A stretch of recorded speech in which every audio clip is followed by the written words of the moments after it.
એક ફરો ભાઈબંધ કે ભાઈ મને ઈ કે ટિકિટ ન મળી હોય. ટિકિટ હતું. મેં કીધું કાકા તને પક્ષમાં કોઈ ઓળખતું નથી, વિપક્ષનો ટેકો નથી ને અપક્ષ તારી સામે ઊભું છે એટલે તું જીવન નિષ્પક્ષ રાખ.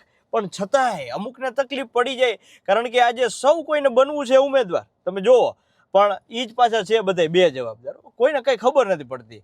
અને આમ તો રિઝર્વેશનમાં મળે છે માંડ કરીને એક અડધી ટિકિટ, અને આ લોકોને હજારોની જવાબદારી માટે જોઈએ છે પક્ષની ટિકિટ. લા ભાઈ નથી ઓળખતા લોકો બે શેરી બહારના, અને પાછું ઉપરથી કેવું છે કે જનસેવક બની અને અમારે ફરવું છે આખા વિસ્તારના.